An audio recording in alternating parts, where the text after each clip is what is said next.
Well, we don't, in many respects, need to deal with it.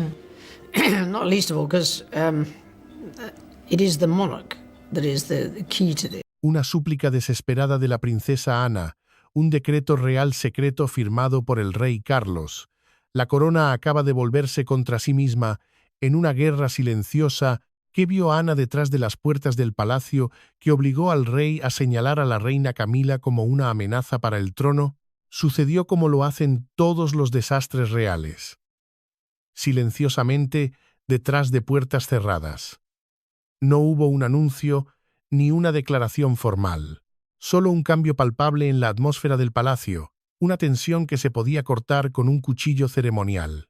La princesa Ana, durante décadas el pilar inquebrantable de la monarquía, el epítome del deber estoico, se encontró de repente en el centro de una tormenta que ya no podía contener en solitario. Quienes la conocían bien, aquellos dentro del círculo más íntimo, notaron el cambio de inmediato. Sus movimientos, usualmente medidos y económicos, se volvieron afilados. Su calma habitual, forjada en innumerables crisis públicas, estaba ahora teñida de una urgencia inconfundible. Esta no era la figura compuesta que el mundo conocía a través de los noticieros, era una mujer acorralada, no por el miedo, sino por el peso de una verdad peligrosa. Detrás de las puertas selladas de roble del Palacio de Buckingham, en las salas donde la historia se susurra y rara vez se escribe, Ana buscó a un círculo selecto de consejeros, los guardianes del protocolo Windsor, las reglas no escritas que verdaderamente gobiernan la casa. Su mensaje no fue un arrebato emocional, sino una súplica medida y desesperada. Con una precisión clínica, dejó en claro que la situación que se desarrollaba ya no era un asunto de rivalidad interna o de celos familiares. Algo mucho más peligroso estaba tomando forma, algo que amenazaba el equilibrio mismo de la corona. En el epicentro de su preocupación se encontraba Camila. Ana no habló con el lenguaje del chisme o la insinuación, sino con la gravedad de quien ha visto suficiente para saber cuándo se ha cruzado una línea invisible pero absoluta. Las acciones de Camila, ya fueran decisiones tomadas en secreto o maniobras aún en curso, señalaban un cambio fundamental que no podía ser ignorado. Las implicaciones no eran meramente personales, tocaban la estructura misma de la monarquía, su dirección futura y la frágil confianza que la mantenía unida. Lo que hizo su petición aún más impactante fue la forma en que fue entregada. No había debilidad en su voz, ni un atisbo de desmoronamiento emocional. En su lugar, había una claridad afilada, enfocada e inquietante. No estaba pidiendo un rescate para sí misma, estaba haciendo sonar una alarma para la institución. Para los que escuchaban, quedó claro que la princesa Ana creía que el tiempo se estaba agotando. Si no se tomaban medidas decisivas, y pronto, las consecuencias serían irreversibles. El silencio, creía ella con una convicción férrea, no sería prudencia, sino una traición al deber. Esperar solo permitiría que la amenaza creciera más fuerte, que se arraigara en los cimientos del poder.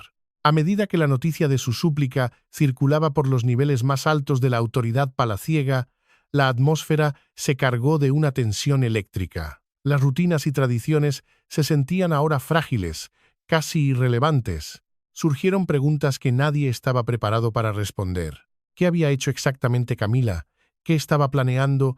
¿Y por qué la princesa Ana, la guardiana más firme del orden real, había decidido que este momento requería una intervención tan drástica? Una cosa era cierta.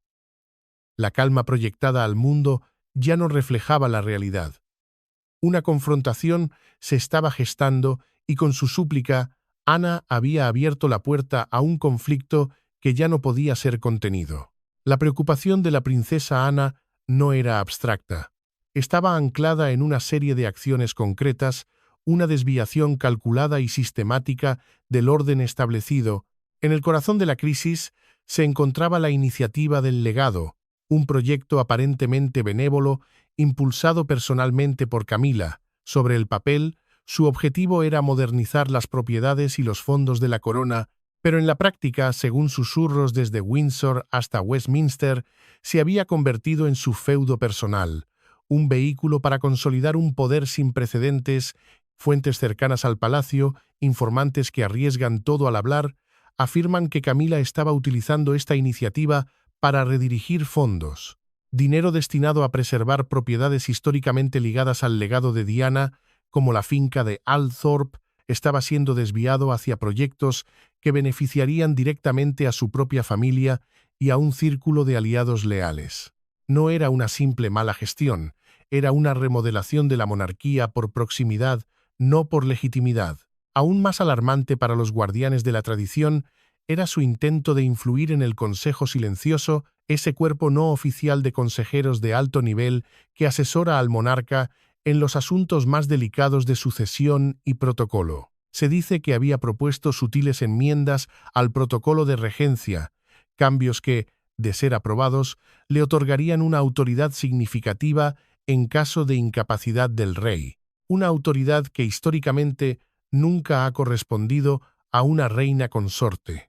Era un intento de asegurar su posición más allá del reinado de Carlos, de inscribirse a sí misma en el futuro de la monarquía de una manera que la historia no pudiera borrar, pero la gota que colmó el vaso, el acto que transformó la preocupación en alarma, fue el incidente de los pendientes de perlas de Collingwood.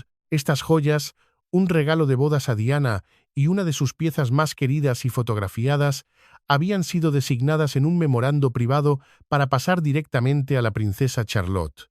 Sin embargo, fueron vistas, inconfundiblemente, en posesión de una de las damas de compañía más cercanas a Camila durante un evento privado en Clarence House. Para Ana, esto no fue un simple error de protocolo, fue un acto de borrado simbólico, un insulto a la memoria de la mujer que no pudieron proteger. Representaba un patrón más amplio y siniestro: la erosión sistemática del legado de Diana, reemplazándolo lenta, silenciosamente y sin pedir permiso con el de Camila. La única mujer a la que pasó su vida tratando de dejar atrás acababa de regresar, no en los titulares, sino en la profanación de sus reliquias más sagradas. La advertencia de Ana no cayó en oídos sordos, viajó a través de los canales más secretos del palacio hasta llegar al rey Carlos en la soledad de su estudio en Balmoral, ese santuario escocés donde la corona siempre se siente más como una carga que como un privilegio. Durante días, el rey se retiró del mundo, sumido en una reflexión profunda que pocos podían comprender. Estaba atrapado, como tantas veces en su vida, entre la institución a la que sirve y las complejidades de su propio hogar. Finalmente, la decisión fue tomada. Hace un minuto, en el silencio denso de la noche escocesa, el rey Carlos firmó un decreto real secreto. Con un solo trazo de su pluma, activó un procedimiento interno que no se había invocado en más de un siglo. No hubo un anuncio público, no hubo comunicados de prensa. Sucedió como lo hacen todos los desastres reales, en la quietud controlada de los pasillos del poder. El decreto autorizaba un desafío formal y vinculante contra la reina Camila. No era una demanda en el sentido convencional, sino algo exclusivamente real. Una acción sellada, ejecutada a través de la autoridad real y respaldada por el precedente constitucional. Su propósito no era el castigo, sino el control, un intento de detener un impulso que había comenzado a moverse peligrosamente más allá del consentimiento del rey. La conmoción dentro del círculo íntimo fue inmediata y profunda. Un monarca reinante, moviéndose formalmente contra su propia reina, era casi impensable. La historia real ofrecía pocas comparaciones y ninguna en la memoria viva. Esto no era un desacuerdo doméstico, era una ruptura institucional, una que arriesgaba exponer el funcionamiento interno de la monarquía de maneras que siempre se había esforzado por evitar. Para Carlos, la decisión no fue tomada a la ligera. Aquellos cercanos a él entendían el inmenso costo personal involucrado. Había compartimentado durante mucho tiempo el recuerdo de Diana, pero ahora el pasado había regresado como una orden, no como un recuerdo. La acción sugería que creía que algo mucho más grande estaba en juego: su autoridad, su legado y el futuro equilibrio de la corona. La paz del palacio había sido rota, y en el silencio que siguió a la firma de ese decreto, una verdad inquietante persistió, resonando en los pasillos vacíos de Balmoral. No todas las heridas están destinadas a sanar. El decreto del rey no fue una simple reprimenda, fue la convocatoria de un tribunal interno, conocido en los círculos más cerrados como el Consejo de la Corona en sesión de juicio. Este organismo, raramente utilizado, funciona bajo un conjunto de reglas arcaicas que preceden al sistema legal moderno, un vestigio del poder absoluto del monarca para juzgar los asuntos de su propia casa. El procedimiento no se llevaría a cabo en un tribunal público expuesto a las cámaras, sino en la solemne sala del trono del Palacio de Buckingham, un espacio diseñado para la ceremonia, ahora reutilizado como un campo de batalla legal. La atmósfera era fría, controlada, calculada. Las arañas de cristal aún brillaban.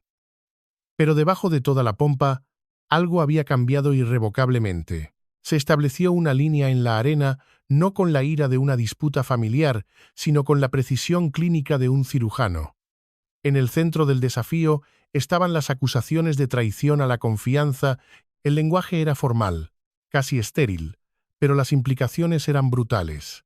Se alegaba una influencia ejercida indebidamente, decisiones tomadas sin la autoridad debida y maniobras silenciosas destinadas a dar forma al poder más allá del reinado del rey. No se enmarcó como resentimiento personal, sino como un patrón que sugería que los límites habían sido probados y deliberadamente cruzados. La preocupación no era solo lo que ya había ocurrido, sino lo que podría suceder si esas acciones no se controlaban. La maquinaria legal de la corona se puso en marcha. Abogados de la firma más antigua de Londres, que han servido a la monarquía desde el siglo XVIII, fueron convocados. Se desempolvaron precedentes de los reinados de Jorge III y la reina Victoria, buscando guías en crisis pasadas. Cada paso fue coreografiado para proteger a la institución, incluso de sí misma. Este no era un divorcio público como el de Carlos y Diana, expuesto al escrutinio del mundo. Era una contención, un acto de preservación que la monarquía tenía demasiado miedo de hacer hasta ahora. El rey había redibujado la lealtad misma, y el nombre oculto en esas páginas, la verdadera causa de esta fractura, Diana, había regresado no como un recuerdo melancólico, sino como una orden ineludible. Mucho antes de que se firmaran los decretos y se convocaran los consejos, la crisis tuvo un origen más silencioso, más íntimo. En los meses previos, durante su retiro en la soledad brumosa de Balmoral, el rey Carlos había comenzado a documentar sus crecientes preocupaciones. El resultado fue una carta manuscrita, un documento que llegaría a ser conocido dentro del palacio como el manuscrito de Balmoral. No era un diario emocional, sino un registro deliberado y cuidadosamente redactado, el testimonio de una confianza que se erosionaba día a día. En sus páginas, escritas con la propia mano del rey, se detallaba un patrón que se había vuelto imposible de ignorar. Hacía referencia a reuniones del Consejo Silencioso de las que fue sutilmente excluido, a canales de comunicación privados que operaban fuera de las estructuras aprobadas y a sutiles pero insistentes esfuerzos por moldear los acuerdos posteriores a su reinado sin su consentimiento explícito. Lo que hacía que estas revelaciones fueran tan implicantes no era su tono, que era medido y contenido, sino su especificidad. Se anotaron fechas, se mencionaron conversaciones con una precisión escalofriante. Esto no era una sospecha, era documentación. Entendiendo la gravedad explosiva de lo que había escrito, el rey Carlos confió la carta a la única persona que consideraba una verdadera custodia del deber, incorruptible por la ambición, la princesa Ana. La elección fue deliberada. Ana no era una operadora política. Su lealtad no era hacia una persona, sino hacia la corona como entidad abstracta y eterna. Al poner la carta en su cuidado, el rey no buscaba una aliada en un conflicto inminente, sino una guardiana de la verdad. Las instrucciones fueron claras y solemnes: protegerla, no usarla, a menos que llegara el momento en que el silencio mismo se convirtiera en una traición a su juramento. Ese momento llegó antes de lo que nadie esperaba. A medida que las tensiones internas se intensificaban y la influencia de Camila continuaba expandiéndose sin control, la carta se transformó de una reflexión privada en la piedra angular de la acción. Proporcionó la base moral y legal para el desafío que siguió, demostrando que la decisión del rey no fue repentina ni impulsiva, sino el resultado de una preocupación prolongada y una cuidadosa y dolorosa consideración. La confianza, una vez rota, es casi imposible de restaurar, y este manuscrito era la prueba de esa ruptura. Para la princesa Ana, el peso del manuscrito de Balmoral era inmenso. No era solo papel y tinta. Era la confianza de su hermano, el futuro de la monarquía, condensado en un sobre sellado con cera. Durante semanas, vivió con esa carga en silencio. Siempre había entendido el costo de la lealtad, eligiendo el deber sobre la comodidad, pero este momento la puso a prueba de una manera que ninguna obligación ceremonial lo había hecho jamás. Observaba, con una claridad dolorosa, cómo el equilibrio de poder dentro de la monarquía se desplazaba en tiempo real. Veía cómo la influencia de Camila ya no solo crecía, sino que se consolidaba, creando una red de lealtades que respondían solo a ella. Cada nuevo desarrollo confirmaba sus peores temores. La resistencia la encontraba en cada esquina. Algunos dentro del palacio desestimaban sus preocupaciones como una cautela llevada al extremo. Otros, con sonrisas condescendientes, instaban a la paciencia, argumentando que una intervención solo profundizaría las divisiones. El mensaje tácito era claro. Mantener la apariencia de unidad importaba más que abordar las grietas que se abrían bajo la superficie. Para Ana, esa lógica era peligrosamente miope.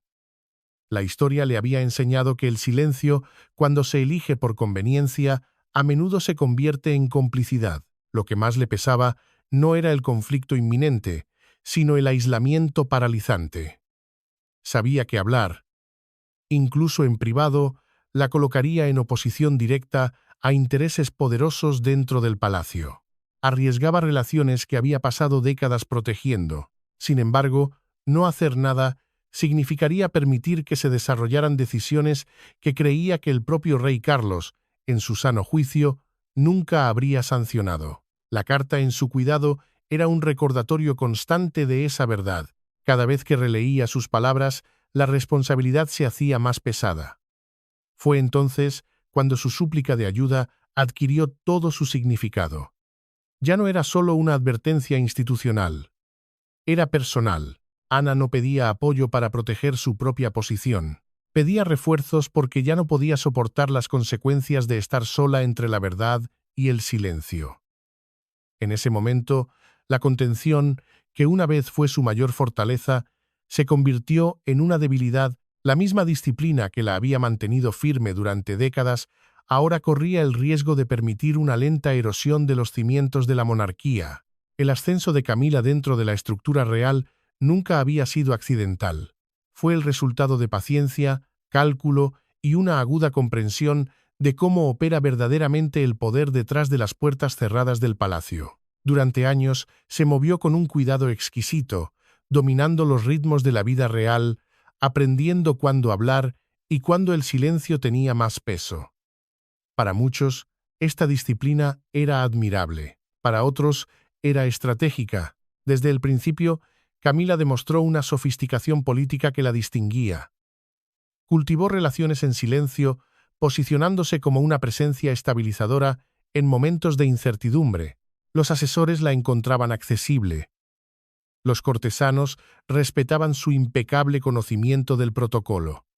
Con el tiempo, su acceso se expandió, no solo a las personas, sino a los procesos. Lo que comenzó como un apoyo leal, gradualmente se convirtió en influencia. Y la influencia, cuando no se controla, tiene una forma insidiosa de remodelar los límites. El cambio no ocurrió en abierto desafío a la visión del rey Carlos. De hecho, gran parte se desarrolló en paralelo, lo que lo hizo más difícil de detectar y casi imposible de desafiar. Las decisiones se enmarcaban como útiles. Las sugerencias se ofrecían como soluciones. Sin embargo, bajo la superficie de la cortesía estaba tomando forma una divergencia sutil. Donde el rey enfatizaba la continuidad y la contención, Camila presionaba cada vez más hacia la consolidación y la permanencia.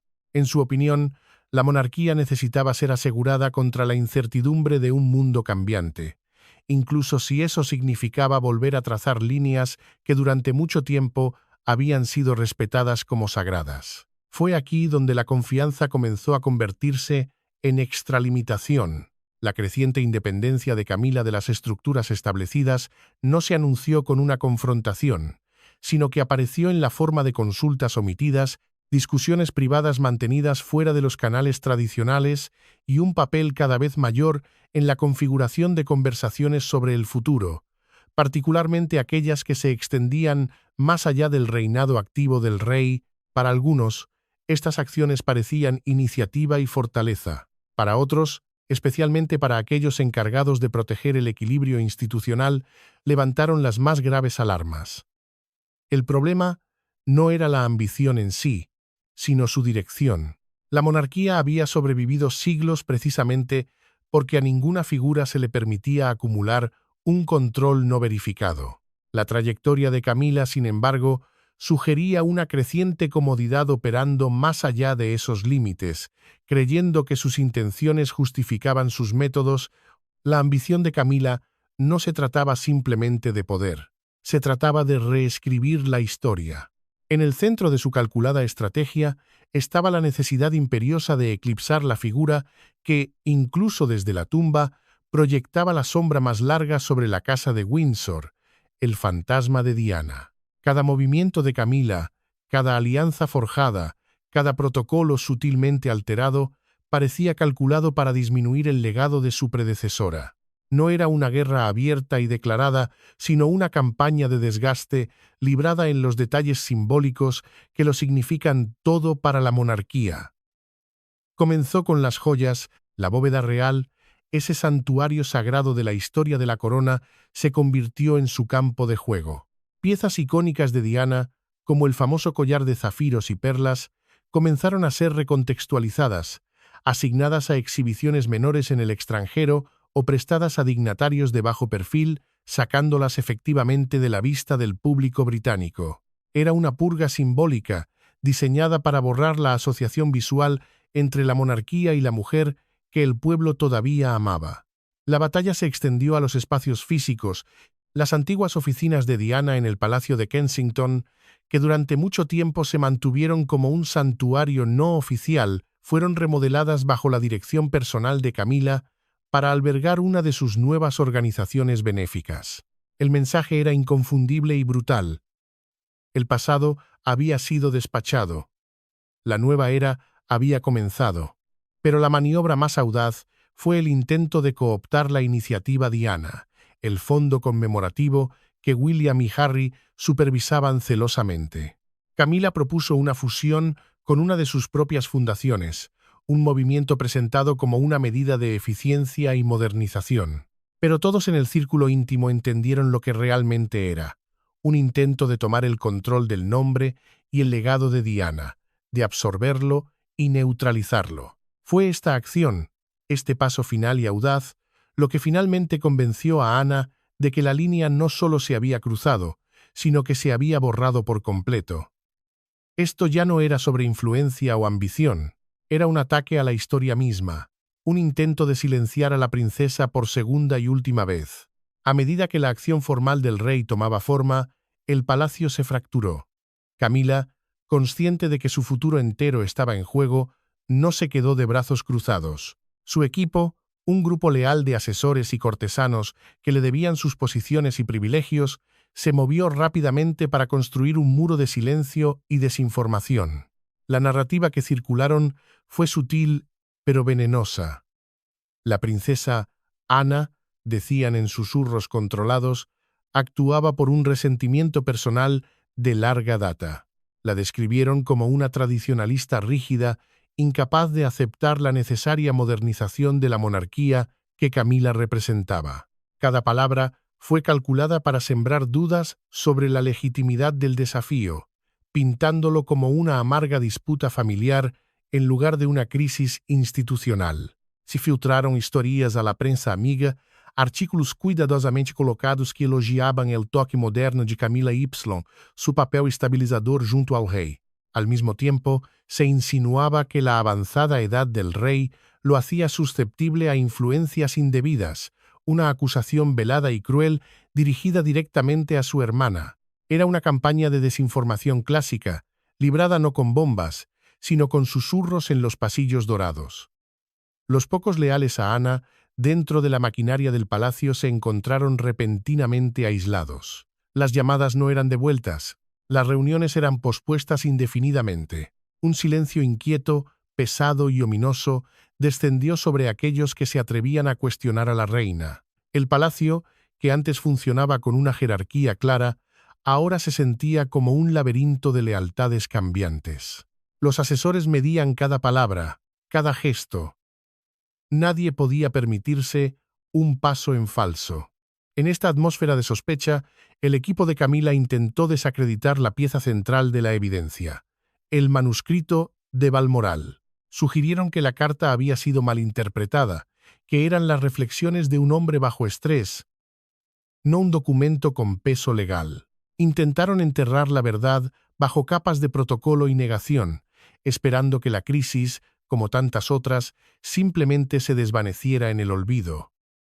Pero no contaban con la determinación inquebrantable de Ana, no entendían que ella no estaba luchando por sí misma, sino por la integridad de la corona. La princesa Ana enfrentó el muro de silencio no con contraataques mediáticos, sino con la única arma que la institución realmente respetaba: la verdad documentada. Mientras el equipo de Camila sembraba insinuaciones en la prensa, Ana preparaba su caso con una precisión metódica.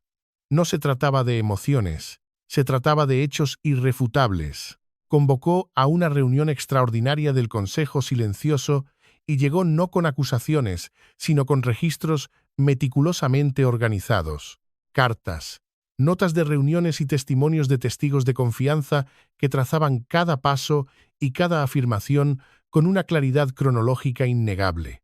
Presentó correos electrónicos internos de altos funcionarios del palacio que expresaban su preocupación por las extralimitaciones de Camila, preocupaciones que habían sido sistemáticamente ignoradas. Mostró registros financieros de la iniciativa del legado que revelaban las desviaciones de fondos que había sospechado, demostrando cómo el dinero se movía hacia proyectos sin conexión con el propósito original. Cada pieza era un argumento potente, un contraataque a las insinuaciones que Camila intentaba sembrar. Pero la evidencia más poderosa provino de un testigo inesperado: el antiguo secretario privado del rey Carlos, Sir Javier García, un hombre de integridad incuestionable que había sido jubilado anticipadamente después de desafiar una de las directivas de Camila. Su testimonio, entregado a través de una declaración jurada para protegerlo de represalias, corroboró cada punto del manuscrito de Balmoral. Describió un patrón de comportamiento que demostraba una clara intención de operar fuera de la autoridad del monarca, creando una corte paralela.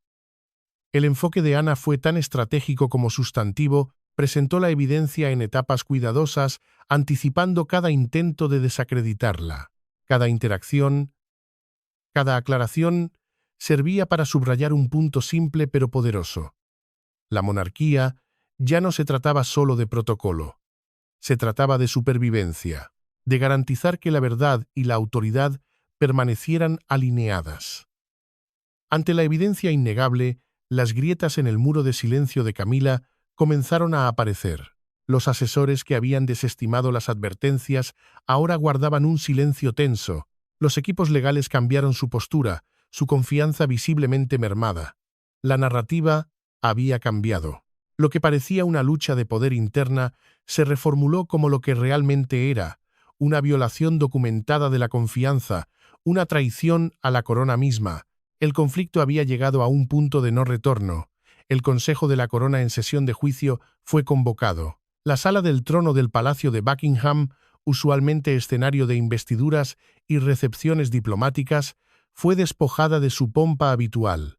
En su lugar se dispuso una larga mesa de roble pulido, fría al tacto. A la cabeza, el rey Carlos, su rostro una máscara de autoridad controlada, pero sus ojos delataban la tensión de un hombre juzgando su propia casa. A un lado, la princesa Ana, tranquila y compuesta, con sus archivos ordenados ante ella como un arsenal. Al otro, la reina Camila, su silencio más profundo y tenso que nunca, flanqueada por sus abogados. El aire era denso, pero no de celebración. Era frío, clínico, calculado. La sesión comenzó. No hubo juramentos sobre una Biblia, sino reafirmaciones solemnes del juramento de lealtad a la corona, una sutileza que recordaba a todos los presentes que la institución estaba por encima de cualquier individuo. Los abogados de la corona, actuando como fiscales en este teatro de poder, comenzaron a presentar el caso. Su argumento central era simple y devastador. Las acciones de la reina habían excedido su papel constitucional como consorte y habían creado una estructura de poder paralela que amenazaba la autoridad directa del soberano. El manuscrito de Balmoral fue leído en voz alta. Las palabras del rey, llenas de una angustia contenida, resonaron en la sala silenciosa, cada frase un golpe contra las defensas de Camila. La declaración jurada de Sir Javier García fue presentada no en persona, sino a través de un documento sellado, un movimiento para protegerlo de la presión directa y las inevitables represalias. La tensión era palpable. Cada objeción de los abogados de Camila, cada pregunta incisiva de los consejeros, cada mirada intercambiada a través de la mesa, llevaba el peso de siglos de historia. Esto no era simplemente un juicio, era una vivisección de la monarquía, una disección de sus reglas no escritas, sus lealtades fracturadas y sus secretos enterrados. La corona se había vuelto contra sí misma, y el mundo, aunque no podía verlo, esperaba el resultado en un silencio expectante.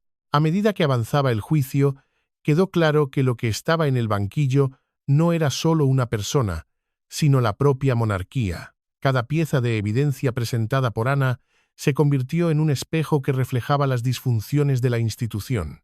Las cartas revelaron un patrón no solo de extralimitación, sino de una cultura de deferencia que permitió que esa extralimitación ocurriera sin control. Los testigos no solo hablaron de las acciones de Camila, sino de un sistema donde la lealtad a menudo se confundía con el silencio cómplice. Las preguntas que se plantearon fueron más grandes que cualquier individuo. ¿Quién controla verdaderamente el legado de la corona? ¿Puede la lealtad medirse solo por la obediencia o requiere transparencia y responsabilidad? ¿Es la institución capaz de reconocer sus propios errores y corregirlos, o se aferrará a la imagen a costa de la verdad? Estas no eran reflexiones retóricas, eran las mismas apuestas que se decidían en tiempo real. Los abogados de Camila argumentaron con vehemencia que sus acciones fueron motivadas por un deseo de proteger y modernizar la monarquía, que actuó en el mejor interés de un rey al que amaba. Pintaron a Ana como una figura anclada en el pasado, incapaz de ver la necesidad de cambio en un mundo que ya no se inclinaba ante la tradición. Pero su defensa sonaba hueca frente a la fría y documentada evidencia de un plan calculado, la verdad escrita en sangre.